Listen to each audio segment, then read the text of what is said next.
America ने Yemen के Houthi विद्रोहियों के खिलाफ जंग का ऐलान कर दिया है। इधर हूती विद्रोहियों के ठिकाने पर अमेरिका ने कई हवाई हमले किए। इस हमले के एक दिन बाद हूतियों ने दावा कर दिया है कि उन्होंने इस हमले का बदला अमेरिका से लिया है। वहीं हूती विद्रोहियों ने दावा यह भी किया है कि उसने अमेरिकी विमानवाहक पोत यानी यूएसएस हैरी एस ट्रूमैन और उसके साथ तैनात युद्धपोतों पर हमला कर दिया और ये सभी जहाज लाल सागर यानी रेड सी में तैनात हैं। हूती विद्रोहियों ने कहा है कि उन्होंने हमले के लिए 18 बैलिस्टिक और क्रूज मिसाइलों का इस्तेमाल किया और अमेरिकी सेंट्रल कमांड ने अभी तक कोई बयान नहीं दिया है। ऐसे में ये साफ नहीं है कि क्या हूतियों की मिसाइल अमेरिकी जहाजों को लगी है या नहीं। हालांकि सेंट्रल कमांड ने एक वीडियो शेयर करके जरूर कहा कि हूतियों ने हमला जारी रखा है। हमला नहीं रुका तो अमेरिकी जहाजों को तबाह कर देंगे।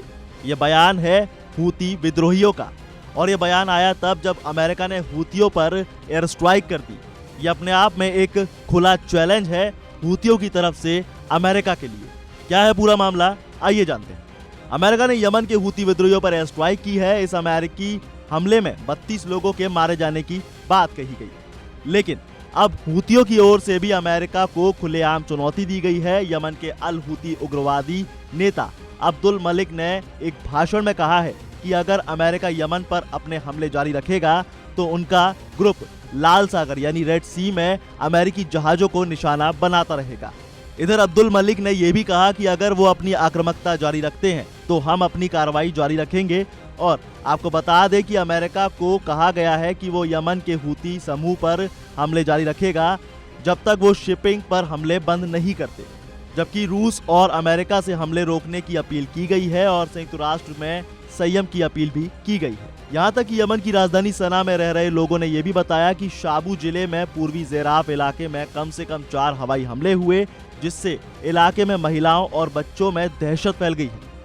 एक स्थानीय शख्स ने यह भी कहा कि विस्फोट बहुत ज्यादा शक्तिशाली थे और ये एक भूकंप की तरह थे। इसी पर हूतियों का कहना है कि आक्रामकता का जवाब जरूर दिया जाएगा और ये कि हमारे यमनी सशस्त्र बल बढ़ते तनाव का जवाब देने के लिए पूरी तरह से तैयार हैं।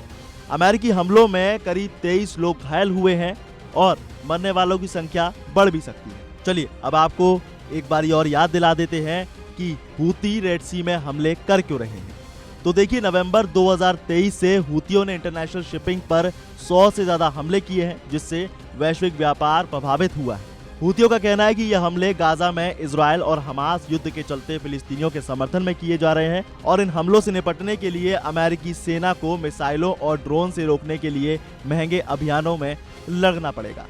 इसी के साथ आपको ये भी बता दें कि इससे पहले ईरान के supreme leader Ayatollah Ali Khamenei ने न्यूक्लियर डील पर उनके साथ वार्ता करने से इनकार कर दिया और कहा कि अमेरिका से समझौते का मतलब होगा और धोखा, और इससे देश पर दबाव भी बढ़ेगा। मसलन ट्रंप ईरान पर भी दबाव बनाने की कोशिश कर रहे हैं और इसी बीच उन्होंने यमन में स्ट्राइक भी कर दी है। अब देखने वाली बात यह होगी कि ट्रंप का अगला कदम क्या हो सकता है। फिलहाल के लिए इस खबर में बस इतना ही। ज्यादा और ताजा जानकारी के लिए बने रहिए वन इंडिया हिंदी के साथ और वीडियो को लाइक, शेयर और कमेंट करना ना भूलें।